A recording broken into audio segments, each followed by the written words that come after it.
तो hello students, कैसे हैं आप सभी बच्चों। हम लोग करने जा रहे हैं स्टार्ट फिजिकल केमिस्ट्री।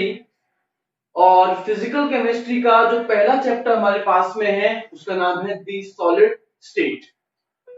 बच्चों वैसे ये जो सॉलिड स्टेट जो चैप्टर है ये आपका 11th क्लास में आना चाहिए। एक चैप्टर आता है आपके पास में स्टेट ऑफ मैटर, जिसके अंदर आप लिक्विड और गैसेस स्टेट जो है उसके बारे में बात करते हैं। वैसे पहले वहीं पर पढ़ाया जाना चाहिए, पर क्योंकि ये सॉलिड स्टेट काफी बड़ा है और काफी इंपॉर्टेंट भी है, तो इस वजह से इसे हम लोग यहाँ 12th क्लास में डाल देते हैं।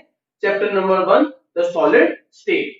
सबसे पहले अगर हम लोग बात करें सॉलिड्स की कि सॉलिड्स आखिर होते क्या हैं, उनकी जनरल प्रॉपर्टीज क्या हैं। तो वैसे तो बच्चों बहुत सारी हैं, आपसे कोई पूछने वाला भी नहीं है, पर एक बार फिर भी चैप्टर के इंट्रोडक्शन में हम लोग इन्हें डिस्कस आपसे कर लेते हैं। तो आप बच्चों देख रहे होंगे मैंने यहाँ पर कुछ जनरल प्रॉपर्टीज लिखी है सॉलिड्स की। सबसे पहला point, solids have definite shape and volume. Solid जो है उसकी शेप और जो वॉल्यूम है वो हमेशा क्या रहता है, फिक्स रहता है। जब तक आप चेंज नहीं करते तब तक वो चेंज नहीं होता। एक पत्थर है आपके सामने पड़ा है, अब आपके सामने पड़ा हुआ है, एक दिन 2 दिन 10 दिन निकल गए, पर अभी भी उसकी शेप और वॉल्यूम क्या रहेगी, उतनी ही रहेगी। तो फिक्स होती है इनकी शेप एंड वॉल्यूम। ठीक है बच्चों, देखो यहां हम लोग लेक्चर के अंदर थोड़ा सा फास्ट चलने की कोशिश करेंगे। आप चाहें तो आप लोग नोट्स जो हैं वो आप जो आपके कोचिंग की ऐप में या आपके व्हाट्सएप ग्रुप पे जो नोट्स प्रोवाइड किए जाएं, आप वहां से उन्हें कॉपी करते जाइए, तो अपना थोड़ा सा जो टाइम है वो बच जाएगा, है ना। तो हम लोग यहाँ पर करेंगे तो कंप्लीट सब कुछ करेंगे, पर हम लोग उसको समझने के पर्पज से करेंगे, है ना। लिखने के पर्पज के लिए आपको नोट्स दिए जाएंगे, आप चाहें तो उनसे प्रिंट निकलवा सकते हैं या फिर आप चाहें तो उन्हें नोट डाउन भी कर सकते हैं। ठीक है बच्चों, तो सॉलिड जो है उनकी शेप एंड वॉल्यूम डेफिनेट होती है। सॉलिड्स के पार्टिकल्स जो है बच्चों, उनके बीच में जो फोर्स ऑफ अट्रैक्शन है वो स्ट्रॉन्गेस्ट होता है। अगर दो पार्टिकल्स के बीच में फोर्स ऑफ अट्रैक्शन स्ट्रॉन्गेस्ट है तो इसका मतलब वो पार्टिकल्स मिनिमम डिस्टेंस पर रखे होंगे। तो यही अपनी नेक्स्ट प्रॉपर्टी बन जाती है, the inter particle space is minimum. Solids में दो पार्टिकल्स के बीच में जो स्पेस, जो खाली जगह पाई जाएगी वो होगी मिनिमम। क्यों? क्योंकि उन दो पार्टिकल्स के बीच में लगने वाला अट्रैक्शन फोर्स जो है वो क्या है, मैक्सिमम है। नेक्स्ट है बच्चों कि जो आपके सॉलिड्स हैं वो मिनिमम कंप्रेसिबिलिटी शो करते हैं। कंप्रेसिबिलिटी का मतलब जब उन पर प्रेशर या फोर्स लगाया जाता है तो उनके पार्टिकल्स और नजदीक आ जाए। भाई पहले ही हम लोग कह चुके हैं कि सॉलिड्स के पार्टिकल्स मिनिमम डिस्टेंस पर रखे होते हैं, मतलब अब और ज्यादा नजदीक आने की गुंजाइश जो है वो नहीं होती। पर अगर आप कह रहे हैं कि सॉलिड्स जो है वो कंप्रेसिबल नहीं है तो ऐसा कहना गलत होगा। एग्जाम्पल के तौर पर हम लोग स्पंज जो होती है उसकी बात करें तो स्पंज जो है या फिर आपके जो सोफा सेट है उनके अंदर जो भी आपका स्प्रिंग या जो भी लगा हुआ है स्पंज, उस पर जब आप बैठते हैं या फोर्स लगाते हैं तो वो पिचक जाता है, दब जाता है ना। तो सॉलिड्स कंप्रेसिबल तो हो सकते हैं, पर उनमें कंप्रेसिबिलिटी लिक्विड और गैसेस के कंपैरिजन में होती है मिनिमम। तो इस वजह से हमने लिखा है दे show minimum compressibility. Next point जो है बच्चों वो ये है कि सॉलिड्स आर रिजिड। रिजिड का मतलब होता है there particles have fixed position. उनका जो पार्टिकल है उसकी एक फिक्स डेफिनेट पोजीशन है जिसको पार्टिकल चेंज नहीं कर सकता, अपने आप तो नहीं कर सकता। That's why solids are rigid. इसके अलावा बच्चों अगर पार्टिकल्स मिनिमम डिस्टेंस पर रखे हुए हैं, एकदम पास रखे हुए हैं, तो एक पर्टिकुलर वॉल्यूम के अंदर मैक्सिमम पार्टिकल्स आएंगे। अगर मैक्सिमम पार्टिकल्स आएंगे तो मास जो है वो क्या होगा, मैक्सिमम। और डेंसिटी जिसका फॉर्मूला होता है मास अपॉन वॉल्यूम, अगर मास मैक्सिमम आ रहा है तो इसका मतलब डेंसिटी भी क्या होगी, मैक्सिमम ही होगी। नेक्स्ट है बच्चों हमारे पास में minimum rate of diffusion.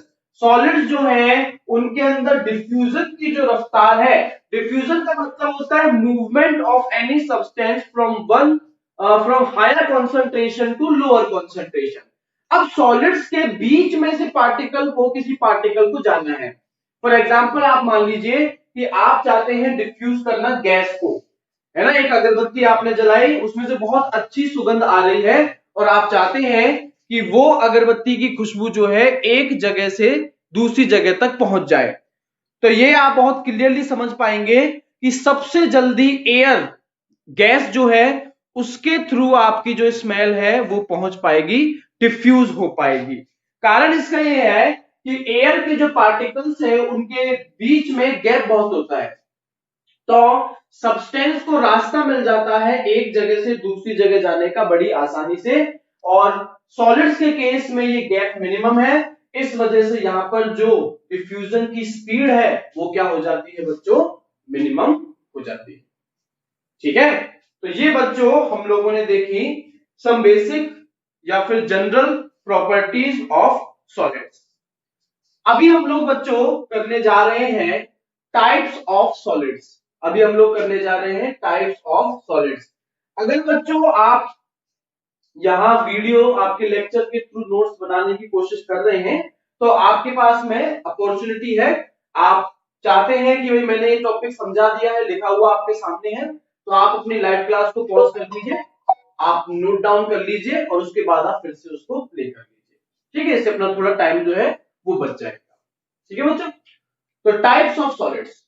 Solids का टाइप किस बेसिस पर, अरेंजमेंट ऑफ कॉन्स्टिट्यूएंट पार्टिकल्स। ये जो हमने क्लासिफिकेशन यहां पर लिखा है ये किस बेसिस पर है, अरेंजमेंट ऑफ कॉन्स्टिट्यूएंट पार्टिकल्स, की भाई आपके पार्टिकल्स जो हैं वो कहां कैसे अरेंज है, किस टाइप का अरेंजमेंट शो करते हैं, इसके बिहाफ पर हम लोग बच्चों सॉलिड्स को दो कैटेगरीज के अंदर डिवाइड करते हैं। ये दो कैटेगरीज है, एक है क्रिस्टलाइन सॉलिड और दूसरा है बच्चों एमोर्फस सॉलिड। एमोर्फस सॉलिड जिसे आप चाहें तो नॉन क्रिस्टलाइन सॉलिड भी कह सकते हैं। तो किस बेसिस पर मैंने क्लासिफिकेशन किया है, मैंने क्लासिफिकेशन किया है on the basis of arrangement of constituent particles, कि आपका सॉलिड जिस भी पार्टिकल से बना है वो कहां किस तरीके से अरेंज्ड है, इसके बेसिस पर हम लोग दो टाइप के सॉलिड्स पढ़ते हैं। तो बच्चों मैंने एक टेबल बनाई है आपको समझाने के लिए, इसको मैं अच्छे से समझाने जा रहा हूं। जो भी चीजें इसमें आने वाली हैं मैं उन्हें डिक्टेट भी कर दूंगा, डेफिनेशंस वगैरह अगर आती हैं आप चाहें तो लिख सकते हैं, और आपके पास में नोट्स जो है वो भी अवेलेबल होंगे, आप वहां से भी नोट डाउन कर सकते हैं ताकि हमारा थोड़ा टाइम जो है बच जाए। तो बच्चों एक है आपका क्रिस्टलाइन सॉलिड और दूसरा जो है वो है आपका एमोर्फस सॉलिड। सबसे पहला जो मैंने इन दोनों के बीच में डिफरेंस के लिए पॉइंट प्रॉपर्टी डाली है वो है अरेंजमेंट ऑफ पार्टिकल्स। यहां क्रिस्टलाइन सॉलिड में बच्चों एकदम रेगुलर एकदम प्रॉपर अरेंजमेंट होता है पार्टिकल्स का, यहां पर इरेगुलर है, कुछ फिक्स्ड अरेंजमेंट नहीं है। यहां आप देखो दो डायग्राम आपको दिखाई दे रहे होंगे, यहां मैंने इस सॉलिड को ग्रीन और ब्लैक कलर के डॉट से बनाया है, ये पार्टिकल्स है, और यहां भी आप देख सकते हैं बच्चों यहां एक फिक्स एक डेफिनेट एक रेगुलर अरेंजमेंट आपको नजर आ रहा होगा कि हाँ भाई सब कुछ सिमेट्रिकल है, पहली दूसरी तीसरी चौथी लेयर ये सब की सब एक ही तरीके से क्या है अरेंज्ड है। पर अगर आप इसी डायग्राम को एमोर्फस सॉलिड के लिए देखें तो आप देखेंगे कि यहां पर कोई फिक्स अरेंजमेंट आपको दिखाई नहीं देगा। ठीक है, तो अब रेगुलर और इरेगुलर। सेकंड दूसरी प्रॉपर्टी जो है वो मैंने रखा है कि इनके दूसरे नाम क्या है।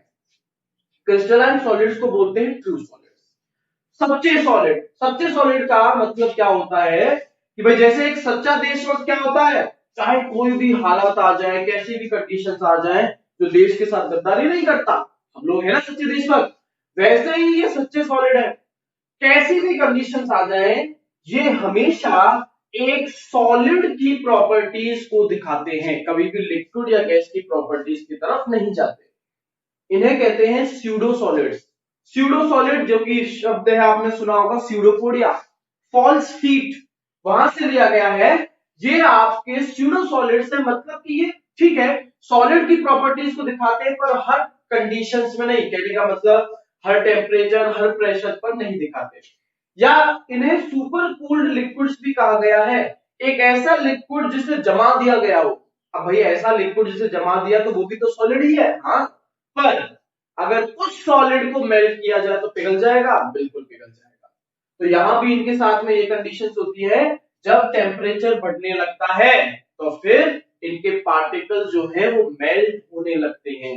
यहां बच्चों मैंने आपके लिए क्वेश्चन लिखे हैं, 3 क्वेश्चंस हैं, तीनों का आंसर सेम है। पहला, why glass is considered as super cooled liquid.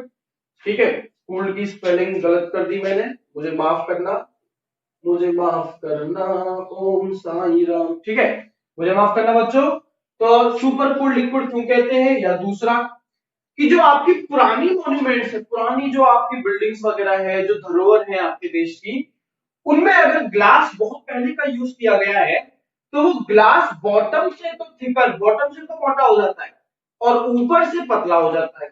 या इसी को कह सकते हैं कि पुरानी मॉन्यूमेंट्स के ग्लास जो है वो बॉटम से ब्लर क्यों हो जाते हैं या मिल्की क्यों हो जाते हैं। रीजन सुनिएगा बच्चों।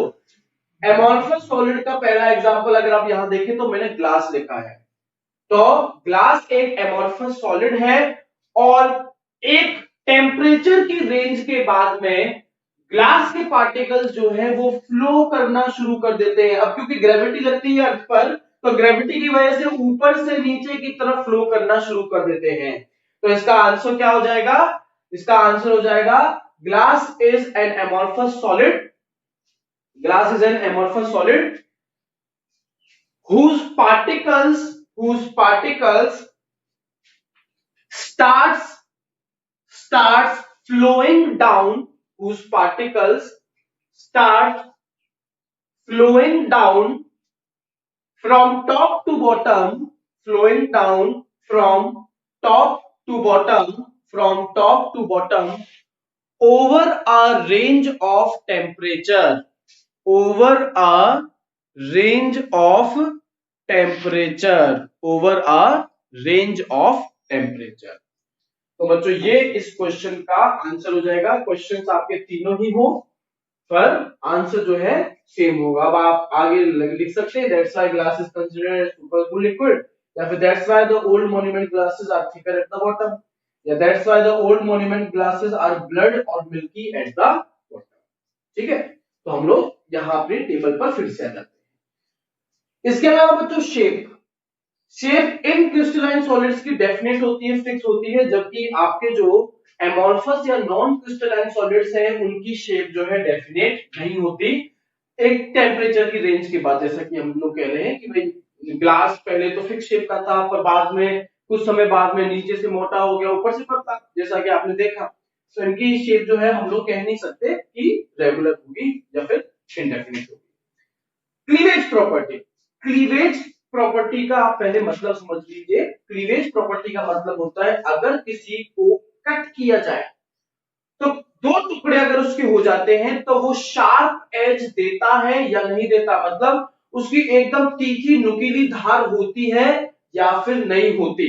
आप अगर यहां देखें तो बच्चों ग्लास को अगर तुम कट करते हो तो ग्लास शार्प एज देता है, बिल्कुल देता है, पर ग्लास और बाकी की सारी प्रॉपर्टीज तो हर टेम्परेचर हर प्रेशर पे शो नहीं करता ना, इस वजह से उसे एमोर्फस सॉलिड में रखा गया है।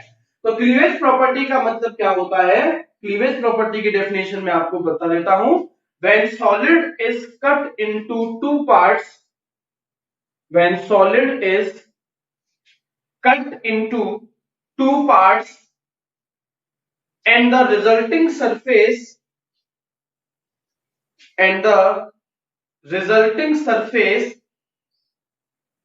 ब्रैकेट में आप लिख सकते हैं एज, which is produced, bracket close करने के बाद which is produced is smooth and regular, is smooth and regular,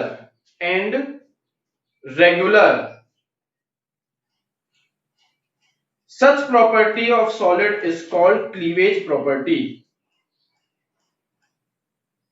such property is called cleavage property।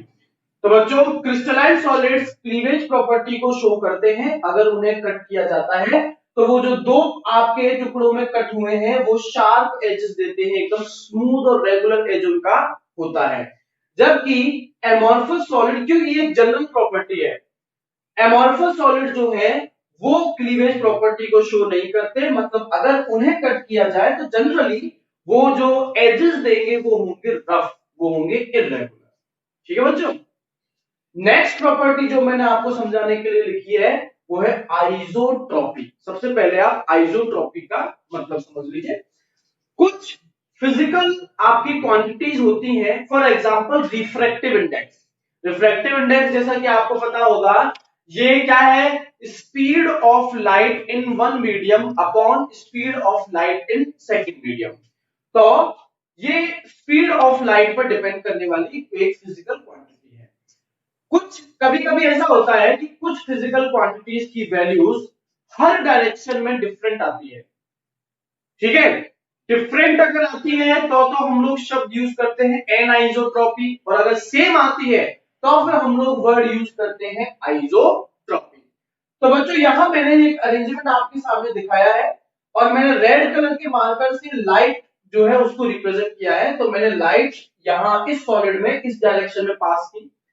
जब बच्चों यहां से लाइट गई तो आप देखेंगे कि सिर्फ उसके रास्ते में किस तरीके के पार्टिकल आए, ग्रीन कलर के पार्टिकल्स आए। फिर एक बार मैंने इस डायरेक्शन में पास की, इस बार ग्रीन कलर के पार्टिकल्स नहीं आए, इस बार आप देखेंगे ब्लैक कलर के पार्टिकल्स आए। और एक बार मैंने इस डायरेक्शन में पास की, यहां पर ग्रीन और ब्लैक दोनों तरीके के पार्टिकल्स रास्ते में आ रहे हैं। तो हर डायरेक्शन में तुम देख रहे हो कि जो आपके पार्टिकल हैं वो अलग अलग तरीके के आ रहे हैं, एक में ग्रीन, एक में ब्लैक, एक में दोनों तरीके के आ रहे हैं। तो इसका मतलब हर डायरेक्शन में क्या होगा, यहां पर रिफ्रैक्टिव इंडेक्स की वैल्यू डिफरेंट आएगी। और ऐसा क्यों हुआ, इनके रेगुलर अरेंजमेंट की वजह से। तो इसका मतलब अगर ये डिफरेंट प्रॉपर्टी शो कर रहे हैं हर डायरेक्शन में, तो आप इन्हें कह देंगे दे आर एन आइसोट्रोपिक। यहां आप कैसे ही उल्टा सीधा कैसे ही अरेंज कर दो, और किसी भी डायरेक्शन में आप बच्चों लाइट को पास करो तो हर बार आप देखेंगे कि ब्लैक और ग्रीन कलर के जो आपके डॉट्स हैं, जो पार्टिकल्स हैं, वो रास्ते में आएंगे। एक ही जैसे पार्टिकल हर बार रास्ते में आ रहे हैं, तो इसका मतलब ये हो गया कि ये जो प्रॉपर्टी शो करने वाले हैं, चाहे रिफ्रैक्टिव इंडेक्स ही क्यों ना हो, हर डायरेक्शन में उनकी वैल्यू क्या रहेगी, सेम रहेगी। इस वजह से एमॉर्फस सॉलिड्स जो हैं उन्हें लिखा गया है क्या, उन्हें लिखा गया है आइसोट्रोपिक। तो मैं आपको बच्चों डेफिनेशन लिखवा रहा हूं आइसोट्रोपी, या मैं काम करता हूं एनाइसोट्रोपी की लिखवा रहा हूं, आप आइसोट्रोपी में भी लिख सकते हैं। एनाइसोट्रोपी की डेफिनेशन ये है, some physical properties like refractive index, some physical properties like refractive index, comma electrical resistance, comma viscosity, electrical resistance, comma viscosity, etc. have different values in different directions, have different values in different direction, in different direction. Such property is called anisotropy. Such property is called anisotropy. और बच्चों में isotropy की definition लिखनी हो तो जो हमने लिखा है ना कि have different values in different direction, आप बस वहां चेंज कर देंगे have same values in different direction. अगर आपको आइसोट्रोपी की डेफिनेशन लिखनी है तो जो हमने एन आइसोट्रोपी में लिखा है have different values in different direction, आप उसे कर देंगे have same values in different direction. ठीक है बच्चों, तो आपने देखा कि क्रिस्टलाइन सॉलिड्स एनाइसोट्रोपिक है और जबकि आपके एमॉर्फस सॉलिड्स आइसोट्रोपिक हैं।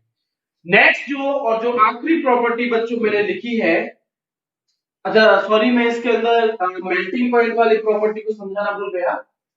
मेल्टिंग पॉइंट की अगर प्रॉपर्टी देखें तो क्रिस्टलाइन सॉलिड्स का मेल्टिंग पॉइंट शार्प होता है। शार्प का मतलब यहां है एग्जैक्ट। एग्जैक्ट का मतलब अगर मैंने कहा 330 केल्विन तो एग्जैक्ट 330 केल्विन पर ये मेल्ट करना शुरू करेगा। जबकि यहां एमॉर्फस में एग्जैक्ट नहीं होता, यहां होती है बच्चों रेंज। रेंज का मतलब मैं यहां एग्जैक्ट ना कह के कहूंगा कि इनका मेल्टिंग पॉइंट 330 से 430 के बीच में कहीं भी हो सकता है। तो यहां पे होता है शार्प और यहां पर होती है क्या, रेंज। लास्ट प्रॉपर्टी है इनकी range of order. Range of order का मतलब यह है बच्चों कि सॉलिड जिस रिपीटिंग यूनिट से बना है, जैसे आप यहां देखेंगे यहां रिपीटिंग यूनिट क्या है, green then black, green black green black, ठीक है।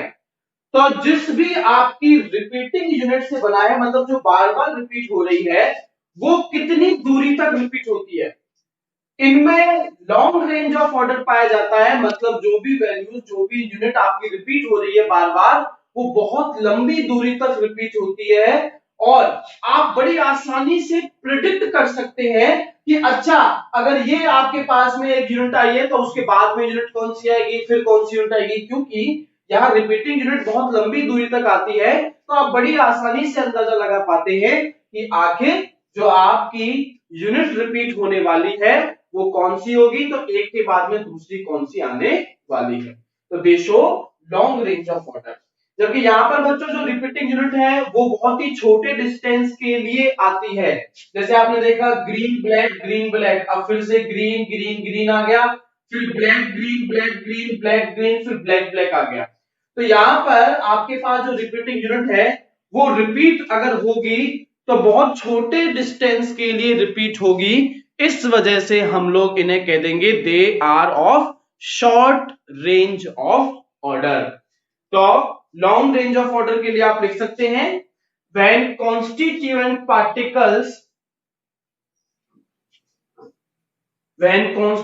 पार्टिकल्स शो रिपीटेड डिवीजन,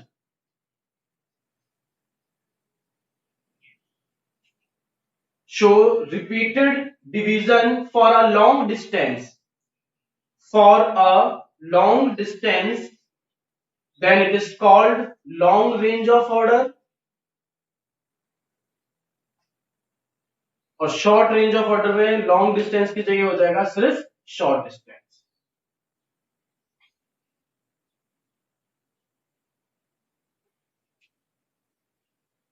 एक बच्चों नोट हम लोग ये लिख सकते हैं कि अगर बच्चों हम किसी भी क्रिस्टलाइन सॉलिड को मेल्ट कर दें और फिर उसे सडनली तुरंत उसे ठंडा कर दें तो वो क्रिस्टलाइन सॉलिड एमोर्फस में कन्वर्ट हो सकता है। नोट लिख दीजिएगा, any crystalline solid can be converted into amorphous solid, any crystalline solid can be converted into amorphous solid by melting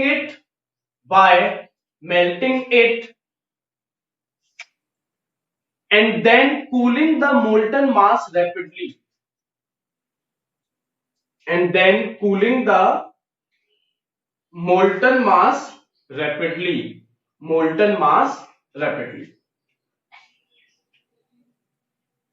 ठीक है। तो बच्चों एक क्वेश्चन मैं आपसे पूछ रहा हूं, आप लोग उसका जवाब जो है अपने कमेंट सेक्शन में जाके दीजिएगा।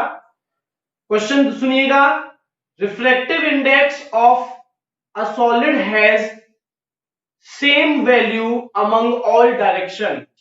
Refractive index of solid has same value among all direction. तो रिफ्रैक्टिव इंडेक्स जो है उसकी वैल्यू हर डायरेक्शन में सेम आ रही है, full stop.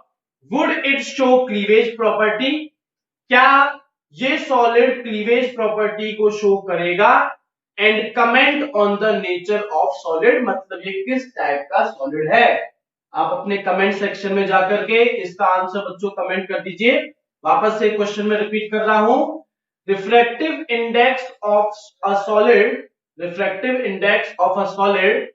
has same value among all directions, full stop. Would it show cleavage property, question mark. Comment on the nature of solid,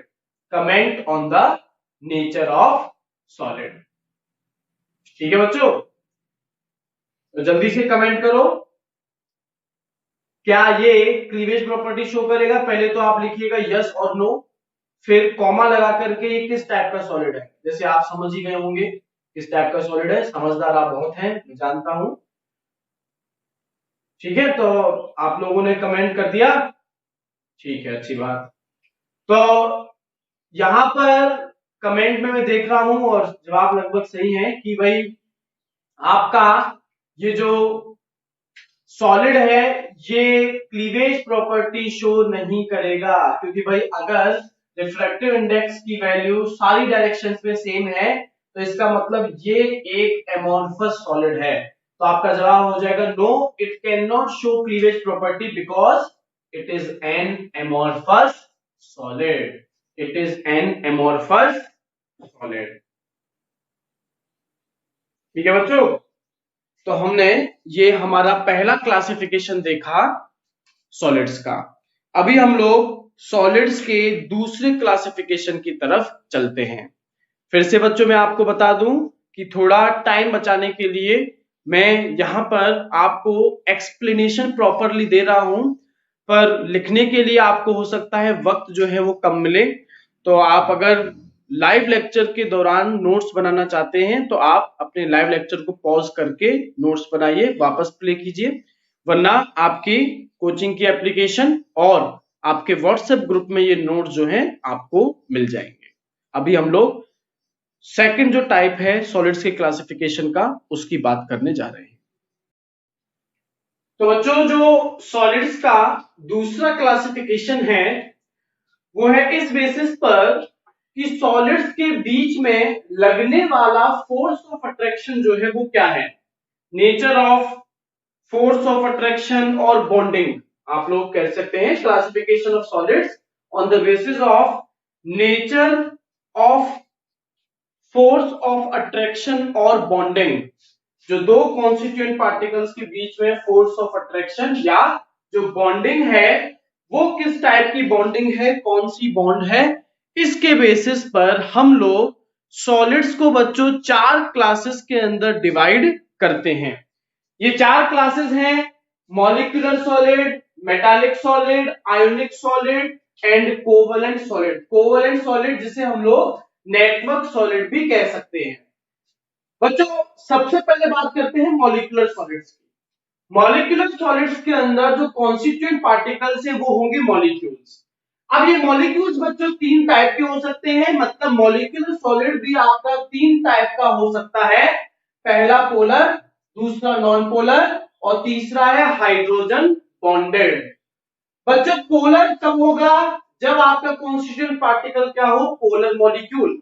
polar molecule वो होता है जिसका डायपोल मूवमेंट 0 से ज्यादा हो। ये आप ऑर्गेनिक केमिस्ट्री में एग्जांपल देख चुके हैं।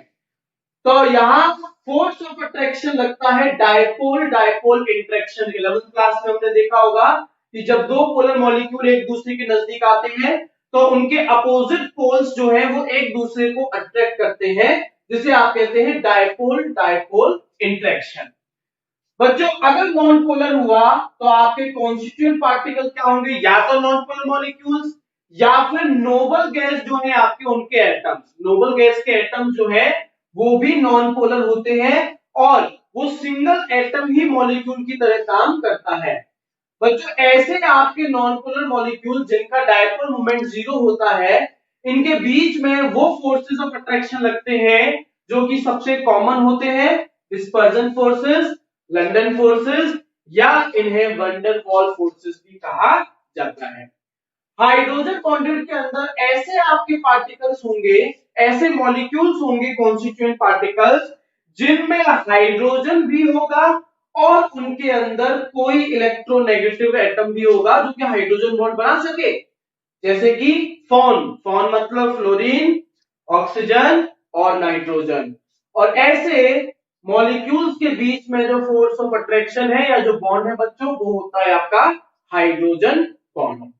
एग्जाम्पल पोलर मॉलिक्यूल का जैसे SO2 HCl हो गया, नॉन पोलर के लिए CCl4 CO2 CS2 या कोई भी noble gas, helium, argon, krypton, xenon, ठीक है, कोई भी आपकी गैस नोबल गैस, या फ्लोरीन, ऑक्सीजन, नाइट्रोजन के साथ जुड़ा हुआ हाइड्रोजन हो। अब वो तभी पॉसिबिलिटी है जब ऑक्सीजन के केस में H2O, हाइड्रोजन के केस में NH3 और फ्लोरीन के केस में HF। नेचर बच्चों ये सभी सॉफ्ट होते हैं, ये सारे फोर्सेस ऑफ अट्रैक्शन बहुत ज्यादा स्ट्रॉन्ग नहीं है, तो इस वजह से इनका नेचर है सॉफ्ट। ये सबके सब जो है इंसुलेटर होते हैं, या किन्हीं केस में ये जो आपके हाइड्रोजन बॉन्डेड है ये पुअर कंडक्टर हो सकते हैं, पर इनकी कंडक्टिविटी कहने का मतलब लो होगी। मेल्टिंग पॉइंट सभी का बहुत कम होता है, बहुत कम का मतलब बाकियों के मुकाबले, बाकी जो सॉलिड्स हैं उनके मुकाबले बहुत कम होता है, सबसे कम होता है। सेकंड जो हमारे पास में टाइप है सॉलिड्स का वो है मेटालिक सॉलिड। इसमें बच्चों जो कॉन्स्टिट्यूएंट पार्टिकल है वो मेटल के एटम्स होते हैं, और जो बॉन्ड या फोर्स ऑफ अट्रैक्शन है वो होता है मेटालिक बॉन्ड। एग्जांपल कोई भी आप D block, specially D block के मेटल को उठा लीजिए जो कि बहुत ज्यादा कॉम्पैक्ट सॉलिड स्ट्रक्चर बनाता है, जिनका मेल्टिंग पॉइंट काफी ज्यादा होता है, चाहे आयरन हो, कॉपर हो, सिल्वर हो, गोल्ड हो, निकल हो। नेचर की बात करें तो मेटल्स की प्रॉपर्टी आपको पता ही है कि भाई ये आपके क्या होते हैं, हार्ड होते हैं, डक्टाइल होते हैं, मैलिएबल होते हैं, सोनोरस होते हैं, लस्ट्रस होते हैं, दुनिया भर की प्रॉपर्टीज है जो आप लिखना चाहे वो। कंडक्टिविटी जैसा आपको पता ही है कि metals are good conductor of electricity, तो इस वजह से हमने यहां लिखा है good conductor. Melting point fairly high, fairly high का मतलब काफी अच्छा खासा होता है, इनका काफी अच्छा होता है, ज्यादा होता है। तीसरे टाइप के सॉलिड्स हैं बच्चों हमारे पास में ionic solids.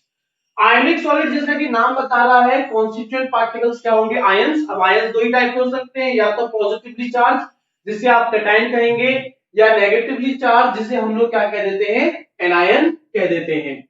Force of attraction या इनके बीच में लगने वाला बॉन्ड, दो अपोजिटली चार्ज आयंस के बीच में जो फोर्स ऑफ अट्रैक्शन है या जो बॉन्ड है वो आयनिक बॉन्ड, जैसे ही हम लोग इलेक्ट्रोस्टैटिक फोर्स कह सकते हैं, या फिर फिजिक्स में से हम लोग कूलम्बिक फोर्स भी कहते हैं। एग्जांपल कोई भी आयनिक कंपाउंड उठा लीजिए, चाहे KCl हो चाहे वो NaCl हो। Nature hard but brittle, hard है समझ में आता है क्योंकि फोर्स ऑफ अट्रैक्शन स्ट्रॉन्ग है, पर ब्रिटल क्यों है? ब्रिटल का मतलब होता है बच्चों जिस पर अगर फोर्स लगाया जाए तो वो लेयर्स के फॉर्म में टूट जाता है, ऐसा समझिए क्यों। ये आपके पास में मैंने एक स्ट्रक्चर बनाया है, पॉजिटिव के नीचे नेगेटिव, नेगेटिव के नीचे पॉजिटिव, ठीक है, ये आपका एक आयोनिक सॉलिड है। इसके ऊपर वाली लेयर पर इस डायरेक्शन में बच्चों फोर्स लगाया गया, ऐसा अगर आपने किया तो ऊपर वाली लेयर आगे खिसक गई। आगे खिसकने का मतलब ये है कि अब जहां नेगेटिव के नीचे पॉजिटिव था, वहां अब नेगेटिव के नीचे आ जाएगा नेगेटिव, और पॉजिटिव के नीचे आ जाएगा पॉजिटिव। और जब ये सेम चार्जेस एक दूसरे के ऊपर आ जाएंगे तो आपको पता ही है बच्चों, same charges repel each other, तो ये एक दूसरे को धक्का लगाने लग जाएंगे, और इस वजह से ये दोनों लेयर जो है वो एक दूसरे से सेपरेट हो जाएंगी। इसीलिए हमने लिखा है नेचर में they are hard but brittle. Conductivity की अगर हम लोग बात करें तो आयनिक कंपाउंड जो है वो अपनी सॉलिड स्टेट में बच्चों पुअर कंडक्टर होते हैं या इंसुलेटर होते हैं। क्यों? क्योंकि सॉलिड स्टेट में इनके पास फ्री आयंस मौजूद नहीं होते। NaCl है, अभी वो सॉलिड स्टेट में है तो NaCl ही रहेगा, Na प्लस और Cl माइनस में कन्वर्ट नहीं होगा। पर अगर उनको मेल्ट कर दिया जाए या उनका एक्वस सॉल्यूशन तैयार कर दिया जाए तो वो अपने आयंस में डिसोसिएट हो जाते हैं, मतलब कि मोल्टन स्टेट या एक्वस स्टेट में इनके पास फ्री आयंस होंगे। इस वजह से ये सॉलिड स्टेट में तो इंसुलेटर है, पर अपनी मोल्टन या एक्वस स्टेट के अंदर क्या है, good conductor of electricity. Melting point, इनका मेल्टिंग पॉइंट मॉलिक्यूलर सॉलिड से तो बच्चों ज्यादा होता है, पर जो मेटालिक सॉलिड्स हैं उनसे क्या होता है, कम होता है। ठीक है। चौथा जो टाइप है हमारे पास में बच्चों सॉलिड्स का वो है कोवलेंट और नेटवर्क सॉलिड्स। कोवलेंट और नेटवर्क सॉलिड्स, इसमें कॉन्स्टिट्यूएंट पार्टिकल्स ऐसे एटम्स होंगे जो कि कोवलेंट बॉन्ड्स बना सकते हो, मतलब इलेक्ट्रॉन्स की शेयरिंग कर सकते हो। एग्जांपल के तौर पर कार्बन सबसे बढ़िया एग्जांपल है, ठीक है, कार्बन या उसकी फैमिली के जो भी आपके मेंबर्स हैं, silicon etcetera. Force of attraction या बॉन्ड, कौन सा बॉन्ड बनेगा इनमें, कोवलेंट बॉन्ड। एग्जांपल देखिए, चार हमने लिए हैं, डायमंड जो कि कार्बन का बना है, क्वार्ट्ज जो कि सिलिका SiO2 का बना है, और ये है SiC सिलिकॉन कार्बाइड। SiC को बोलते हैं सिलिकॉन कार्बाइड। और ये है बच्चों ग्रेफाइट जो कार्बन का बना है। ये तीनों जो है डायमंड, क्वार्ट्ज, सिलिकॉन कार्बाइड, ये एक्सट्रीमली हार्ड होते हैं। ये तो आपने सुना ही होगा। ग्रेफाइट जो है वो सॉफ्ट होता है, क्यों? क्योंकि ग्रेफाइट लेयर्स के फॉर्म में पाया जाता है, और जहां दो लेयर्स के बीच में डिस्टेंस 340 पिकोमीटर होता है, काफी ज्यादा, तो बड़ी आसानी से ये लेयर्स एक दूसरे से अलग हो सकती है, इस वजह से सॉफ्ट है। ये तीनों आपके इंसुलेटर है, पर ग्रेफाइट जिसमें कार्बन का हाइब्रिडाइजेशन होता है sp2, तो वहां कंडीशंस आने पर इलेक्ट्रॉन फ्री हो सकता है। और अगर इलेक्ट्रॉन फ्री हो सकता है तो इसका मतलब ये है कि वो इलेक्ट्रिसिटी को क्या कर सकता है बच्चों? कंडक्ट कर सकता है। इस वजह से ग्रेफाइट तो बन जाता है आपका गुड कंडक्टर ऑफ इलेक्ट्रिसिटी। अब मेल्टिंग पॉइंट की अगर हम लोग बात करें तो बच्चों क्वार्ट्ज, ग्रेफा आपका क्वार्ट्ज, डायमंड, सिलिकॉन कार्बाइड, ये सबके सब अगर एक्सट्रीमली हार्ड हैं तो बहुत कॉमन, बहुत ऑब्वियसली बात है कि इन सभी का मेल्टिंग पॉइंट जो होगा वो काफी अच्छा खासा होगा, ज्यादा होगा। इस वजह से हमने लिखा है वेरी हाई। पर अगर आपका ग्रेफाइट सॉफ्ट है तो इसका जो मेल्टिंग पॉइंट है बच्चों वो क्या होगा? लो होगा। ठीक है, तो बच्चों ये हमने सेकंड क्लासिफिकेशन देख लिया हमारे सॉलिड्स का। आप अगर चाहें, अगर आप यहीं लाइव लेक्चर में नोट्स तैयार कर रहे हैं तो आप अपने यहीं लाइव लेक्चर को पॉज कर दीजिए, और ये टेबल अगर आप बनाना चाहते हैं, आप नहीं चाहते कि आप नोट से कॉपी करें इन्हें, तो आप लाइव लेक्चर से भी लिख सकते हैं। उसके लिए बस आपको काम क्या करना है, अभी अपने लाइव लेक्चर को आप पॉज कर दीजिए, आराम से टेबल बनाइए, और जब आपकी टेबल बन जाए तब उसके बाद में आप फिर से कंटिन्यू कर दीजिए। ठीक है, तो बच्चों ये हमने देखे टाइप्स या क्लासिफिकेशन ऑफ सॉलिड्स। अभी हम लोग जो हेडिंग करने जा रहे हैं सॉलिड्स के अंदर, वो हेडिंग बच्चों हमारे पास में है crystal, lattice and unit cell. तो नेक्स्ट जो हेडिंग हम लोग बच्चों भी कर रहे हैं वो है crystal, lattice and unit cell.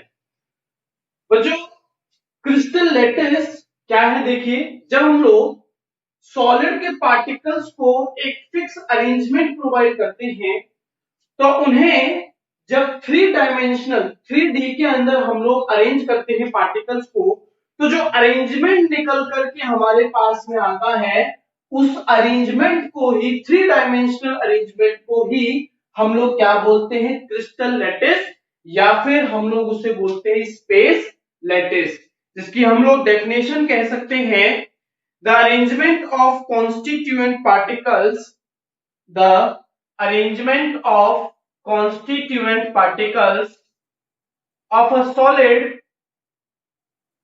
of a solid in 3D, in three dimension is called crystal lattice, is called crystal lattice।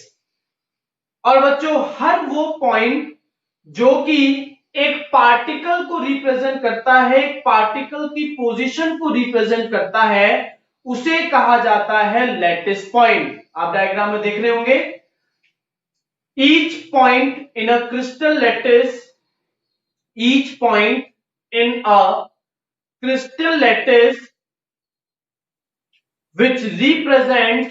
which represents a constituent particle, which represents a constituent particle is called lattice point, is called lattice point। उसे हम लोग क्या बोलते हैं? Lattice point बोलते हैं। या आप कह सकते हैं बच्चों सारे लैटिस पॉइंट्स कनेक्ट हो जाए अगर एक दूसरे से, तो वो जो स्ट्रक्चर बनाएंगे उसे हम लोग बोलते हैं क्रिस्टल लैटिस। एक साइंटिस्ट थे ब्रेविस, ब्रेविस के अकॉर्डिंग बच्चों 14 अलग अलग टाइप के, 14 टाइप्स के क्रिस्टल लैटिस जो है वो पाए जाते हैं, जो मैं आपको अभी दिखा दूंगा। तो 14 टाइप्स के क्रिस्टल लैटिस पाए जाते हैं अकॉर्डिंग टू ब्रेविस। इस वजह से उन्हें बोलते हैं हम लोग ब्रेविस लैटिस, उन्हें हम लोग बोलते हैं ब्रेविस लैटिस। ये बच्चों मैंने आपके सामने क्रिस्टल लैटिस बनाया है, ये यही खत्म नहीं होगा, ये अब इस तरीके से आगे पीछे ऊपर नीचे लेफ्ट राइट हर डायरेक्शन में आगे बढ़ता ही जाएगा, बढ़ता ही जाएगा।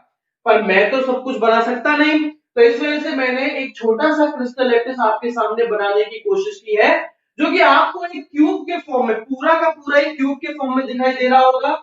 और अगर आप देखें तो इसके अंदर भी आपको छोटे छोटे क्यूब जो है वो नजर आ रहे होंगे। आप लोग अगर ध्यान से देखें तो बच्चों आपको टोटल 8 क्यूब्स जो है वो यहां पर नजर आएंगे।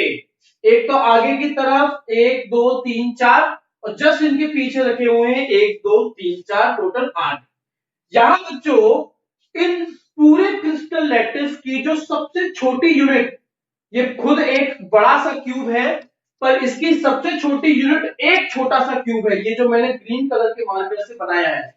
ये जो सबसे छोटी स्मॉलेस्ट यूनिट है किसी भी क्रिस्टल लैटिस की, जो खुद पूरे एक क्रिस्टल लैटिस का ही रूप है। अब देखो ये पूरा एक क्यूब है, बड़ा सा क्रिस्टल लैटिस, और इसकी जो सबसे छोटी यूनिट है वो भी क्या है, वो भी एक क्यूब ही है। तो ये जो सबसे छोटी यूनिट है क्रिस्टल लैटिस की, जो कि पूरे क्रिस्टल लैटिस को रिप्रेजेंट कर सकती है, इस स्मॉलेस्ट यूनिट को बच्चों हम लोग क्या कहते हैं, यूनिट सेल। इसे हम लोग क्या कहते हैं, यूनिट सेल कहते हैं। The smallest unit of a crystal lattice, the smallest unit of a crystal lattice which can represent the whole lattice, which can represent the whole lattice is called unit cell, is called unit cell, इसे हम बोलते हैं unit cell. एक unit cell में क्या क्या चीजें आती हैं, पैरामीटर्स ऑफ यूनिट सेल। बच्चों यूनिट सेल के अंदर दो चीजें इंक्लूड की जाती हैं, एक तो उसकी लेंथ, ब्रेड्थ एंड हाइट, जिसको आप एक्सियल लेंथ या एज लेंथ भी हम लोग बच्चों उन्हें कह सकते हैं, या तो एक्सियल लेंथ या फिर क्या कहते हैं इन्हें हम लोग एज लेंथ, जिन्हें हमने यहाँ ए बी और सी से रिप्रेजेंट किया है, ए बी और सी से हमें रिप्रेजेंट इन्हें किया है।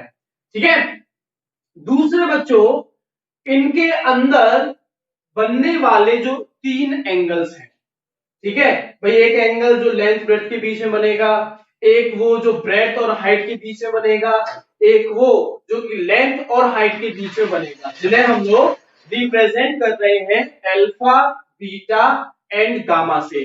तो बच्चों यहाँ एक यूनिट सेल के अंदर जो पैरामीटर्स यूज में लिए जाते हैं वो ये 2 पैरामीटर्स हैं, एक तो हो गई आपकी क्या, एक्सियल लेंथ या एज लेंथ, और दूसरे आपके क्या हो जाते हैं, एक्सियल एंगल्स, ठीक है, जिन्हें हम लोग अल्फा, बीटा एंड गामा से रिप्रेजेंट करते हैं, और एज लेंथ या एक्सियल लेंथ को हम लोग रिप्रेजेंट करते हैं ए, बी एंड सी से। अगर आप इन्हें बच्चों बनाना चाह रहे हैं तो आप बेशक इन्हें बना सकते हैं।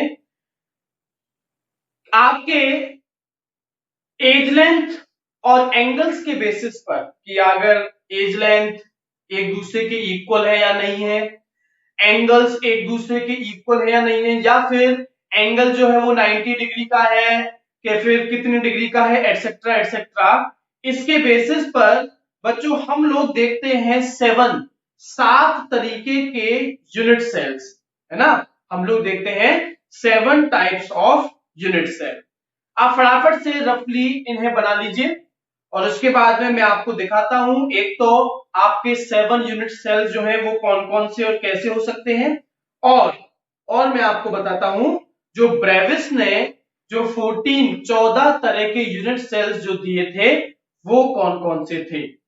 आप ये सभी चाहें तो अपने नोट्स से कॉपी कर सकते हैं, या फिर बच्चों आप अगर लाइव लेक्चर के दौरान नोट्स बना रहे हैं तो आप अपने लाइव लेक्चर को पॉज करने के बाद में नोट्स बना लें, फिर वापस अगर आप प्ले करेंगे तो वहीं से आपकी क्लास बच्चों रिज्यूम होगी, वहीं से कंटिन्यू होगी। ठीक है, अगर आप इसे बना रहे हैं तो आप यहीं पर अपने वीडियो को, लाइव लेक्चर को बच्चों पॉज कर दीजिए और उसके बाद में जब आपका कंप्लीट हो जाए तब आप बना लीजिएगा और फिर आप कंटिन्यू कर सकते हैं। और मैं अब आपको बताने जा रहा हूं एक तो कि अगर एज लेंथ और एक्सियल एंगल्स के बेसिस पर कैसे हम लोग बता सकते हैं कि 7 तरीके के जो यूनिट सेल्स है वो कैसे होंगे, और ब्रेविस जो है उन्होंने कौन कौन से 14 तरह के यूनिट सेल्स बताए, उनकी हम लोग बात करने जा रहे हैं। अगर आप बना रहे हैं इसे तो अभी आप पॉज कर दीजिए। तो बच्चों आपके सामने देखिए ये टेबल दिखाई दे रही है जिसमें हम लोग क्लासिफाई कर रहे हैं जो हमारे अलग अलग यूनिट सेल्स हैं, जो 7 टाइप्स ऑफ यूनिट सेल हैं, जो कि इस बेसिस पे दिए गए हैं कि आपकी एज लेंथ क्या होंगी और आपके जो एक्सियल एंगल्स हैं वो क्या होंगे। तो इसमें आपके सामने जो टेबल है उसमें आप देख रहे हैं पहले कॉलम में तो आपका क्रिस्टल जो है वो बनाया गया है, फिर एक्सियल लेंथ, एक्सियल एंगल्स क्या होंगी और जो पॉसिबल आपका यूनिट सेल है उसमें कौन कौन से हो सकते हैं। पॉसिबल यूनिट सेल्स के जो टाइप्स जो जिसमें जो दे रखे होंगे अभी के लिए आप उनके नाम लिख सकते हैं, वो क्या होते हैं कैसे होते हैं वो आप लोग समझ जाएंगे अगर कुछ देर बाद आप देखेंगे ब्रेविस ने जो 14 यूनिट सेल्स दिए थे वो कौन कौन से हैं। ठीक है, तो बात करते हैं।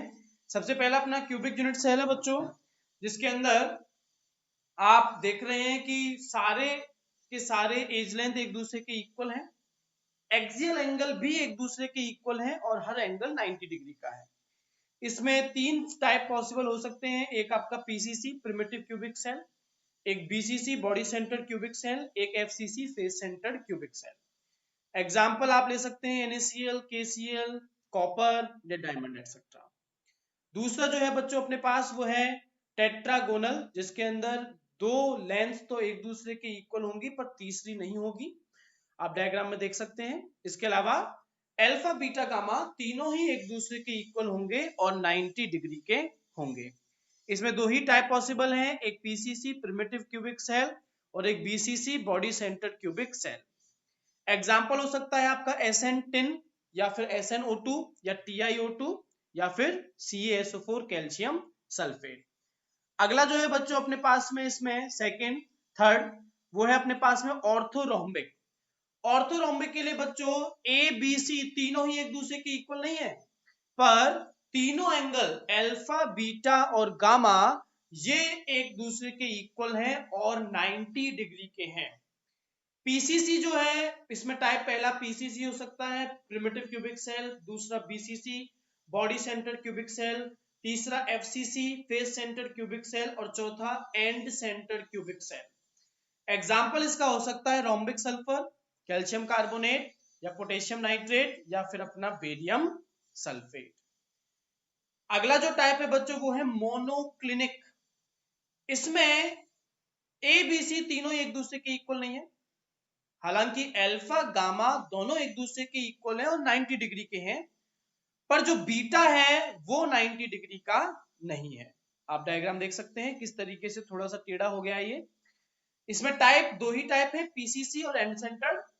एग्जाम्पल आप ले सकते हैं सोडियम सल्फेट डेकाहाइड्रेट Na2SO4.10H2O या फिर आप ले सकते हैं इसके अंदर लेड क्रोमेट PbCrO4। नेक्स्ट अपने पास में जो क्रिस्टल है वो है बच्चों हेक्सागोनल, जिसमें आप देख सकते हैं कि हेक्सागोनल लेयर्स जो है वो पाई जा रही हैं। इसमें ए और बी लेंथ और ब्रेड्थ तो इक्वल है, पर जो सी जो हाइट है बच्चों वो अलग है, वो इक्वल नहीं है। अल्फा और बीटा इसमें 90 डिग्री के हैं, पर जो गामा है बच्चों वो है 120 डिग्री का। इसमें सिर्फ एक ही टाइप पॉसिबल है जो है PCC primitive cubic cell. Example इसमें सबसे बढ़िया एग्जांपल ग्रेफाइट का दिया जा सकता है, इसके अलावा ZnO, CDS या फिर आपका MgO। नेक्स्ट एग्जांपल अगर देखा जाए तो अपने पास में है ट्राइगोनल या इसे रोम्बोहेड्रल भी कह सकते हैं, जिसमें ए बी सी तीनों ही एक दूसरे के इक्वल है, अल्फा बीटा गामा तीनों ही इक्वल है, पर तीनों में से कोई भी 90 डिग्री का एंगल नहीं है। इसमें सिर्फ एक ही टाइप पॉसिबल है वो है पीसीसी प्रिमिटिव क्यूबिक सेल। इसमें हम लोग जो एग्जांपल है वो ले सकते हैं कैल्साइट, कैल्शियम कार्बोनेट की एक क्रिस्टलाइन फॉर्म है कैल्साइट, सिनेबार जो कि मर्क्यूरी की एक और है HGS या सोडियम नाइट्रेट NaNO3। नेक्स्ट और जो अपने पास में है आखिरी वो है बच्चों ट्राइक्लिनिक, जिसमें ए बी सी तीनों ही एक दूसरे के इक्वल नहीं है, अल्फा बीटा गामा ये भी एक दूसरे के इक्वल नहीं है, और इनमें से कोई एक एंगल भी 90 डिग्री का नहीं है। इसमें सिर्फ एक ही टाइप पॉसिबल है जो है आपका PCC primitive cubic cell. Example के तौर पर ले सकते हैं copper sulphate pentahydrate, potassium dichromate K2Cr2O7, या फिर आपका ऑर्थोबोरिक एसिड H3BO3। तो बच्चों ये हमने देखे कि कैसे हमारे पास में 7 टाइप के यूनिट सेल पॉसिबल हैं। अब मैं आपको बताने जा रहा हूं, दिखाने जा रहा हूं कि ब्रेविस ने जो 14 टाइप के यूनिट सेल्स दिए थे वो यूनिट सेल्स कौन कौन से थे। तो आपको दिखाई दे रहा होगा यहां पर बच्चों, जहां भी आप ब्लैक डॉट देखें, इस ब्लैक डॉट का मतलब है कि वो एक पार्टिकल है। तो सबसे पहला ब्रेविस ने बताया प्रिमिटिव क्यूबिक सेल, आप देख रहे हैं इसमें एक क्यूब है जिसमें ए बी सी तीनों एक दूसरे के इक्वल हैं, और अल्फा बीटा गामा जो है वो एक दूसरे के इक्वल है और 90 डिग्री है, और जो पार्टिकल है वो सिर्फ कॉर्नर्स पर है। दूसरा, इसी क्यूबिक सेल के अंदर उन्होंने FCC face centred cubic cell बताया, जिसमें क्यूब के अंदर पार्टिकल कॉर्नर्स पे तो होगा ही, इसके अलावा हर फेस के सेंटर पे भी प्रेजेंट होगा। तीसरा इन्होंने बताया बच्चों बॉडी सेंटर, जिसमें क्यूबिक सेल में ही बॉडी सेंटर बताया कि पार्टिकल कॉर्नर पर तो होगा, इसके अलावा एक पूरा पार्टिकल जो है वो उस यूनिट सेल की बॉडी के सेंटर में अंदर मौजूद होगा। फिर इन्होंने अगला बताया प्रिमिटिव टेट्रागोनल। टेट्रागोनल जैसा कि अभी आपने देखा, जिसमें ए और बी तो एक दूसरे के इक्वल थे पर सी इक्वल नहीं था, पर अल्फा बीटा गामा ये तीनों ही 90 डिग्री के बराबर थे। इसमें बच्चों इन्होंने दो बताए, दो क्लास बताए, एक तो प्रिमिटिव टेट्रागोनल जिसमें इस टेट्रागोनल यूनिट सेल में पार्टिकल सिर्फ और सिर्फ कॉर्नर्स पर प्रेजेंट है। दूसरा इन्होंने बताया बॉडी सेंटर्ड टेट्रागोनल, जिसमें टेट्रागोनल के अंदर पार्टिकल कॉर्नर्स के अलावा बॉडी के सेंटर में भी प्रेजेंट होगा। फिर बच्चों हेक्सागोनल अगला, जिसमें आप देख रहे हैं जो आपका हेक्सागोनल यूनिट सेल था, जिसमें ए और बी इक्वल थे पर सी इक्वल नहीं था, अल्फा बीटा 90 डिग्री के इक्वल थे पर गामा 120 डिग्री था। इसमें पार्टिकल जो है वो कॉर्नर्स पे तो है ही, इसके अलावा आप देख सकते हैं ऊपर और नीचे वाली जो फेस है उसके सेंटर में भी पाया जा रहा है। अगला इन्होंने बताया प्रिमिटिव ऑर्थोरोम्बिक। ऑर्थोरोम्बिक जिसे हमने देखा जिसके अंदर ए बी सी तीनों ही एक दूसरे के इक्वल नहीं है, पर अल्फा बीटा गामा तीनों ही 90 डिग्री के इक्वल होते हैं। तो पहला इन्होंने ऑर्थोरोम्बिक में प्रिमिटिव बताया, जिसमें सिर्फ और सिर्फ कॉर्नर्स पर पार्टिकल प्रेजेंट होगा। दूसरा बॉडी सेंटर्ड ऑर्थोरोम्बिक, जिसमें पार्टिकल कॉर्नर्स के अलावा बॉडी के सेंटर में प्रेजेंट होगा। फिर इन्होंने बताया बच्चों एंड सेंटर्ड ऑर्थोरोम्बिक, जिसके अंदर पार्टिकल जो है कॉर्नर्स के अलावा कोई भी दो अपोजिट फेस जो है उनके सेंटर में प्रेजेंट होगा। फिर बच्चों इन्होंने इसी ऑर्थोरोम्बिक में बताया फेस सेंटर्ड ऑर्थोरोम्बिक, जिसमें ऑर्थोरोम्बिक यूनिट सेल के अंदर पार्टिकल जो है वो कॉर्नर्स पर तो होगा ही, इसके अलावा सारी की सारी फेसेस जो हैं उनके सेंटर में प्रेजेंट होगा। फिर उन्होंने बताया ट्राइगोनल के लिए, जिसमें ए बी सी तीनों एक दूसरे के इक्वल हैं, पर तीनों एंगल्स में से कोई भी 90 डिग्री के इक्वल नहीं है, पर तीनों एंगल इक्वल हैं, तीनों में से कोई 90 डिग्री नहीं है पर तीनों ही एंगल एक दूसरे के इक्वल हैं। और नेक्स्ट जो इन्होंने बताया बच्चों वो बताया इन्होंने मोनोक्लिनिक के लिए, जिसमें पहला प्रिमिटिव मोनोक्लिनिक। मोनोक्लिनिक जिसके अंदर आपने देखा कि ए बी सी तीनों ही एक दूसरे के इक्वल नहीं है, पर अल्फा और गामा 90 डिग्री है पर बीटा 90 डिग्री नहीं है। इसमें इन्होंने दो बताए, एक तो प्रिमिटिव मोनोक्लिनिक जिसमें पार्टिकल सिर्फ और सिर्फ कहां प्रेजेंट होगा कॉर्नर्स पर, और दूसरा बताया एंड सेंटर्ड मोनोक्लिनिक, जिसमें पार्टिकल कॉर्नर्स पर तो होगा ही, इसके अलावा कोई भी दो अपोजिट फेसेस के सेंटर में पाया जाएगा। और लास्ट बच्चों इन्होंने बताया ट्राइक्लिनिक, जिसके अंदर आपने देखा ट्राइक्लिनिक में तीनों ए बी सी एक दूसरे के इक्वल नहीं है, अल्फा बीटा गामा तीनों एक दूसरे के इक्वल नहीं है, और तीनों में से कोई 90 डिग्री के बराबर नहीं है। जिसमें ट्राइक्लिनिक में एक ही बताया जहां पार्टिकल सिर्फ और सिर्फ कॉर्नर्स पे ही प्रेजेंट होगा।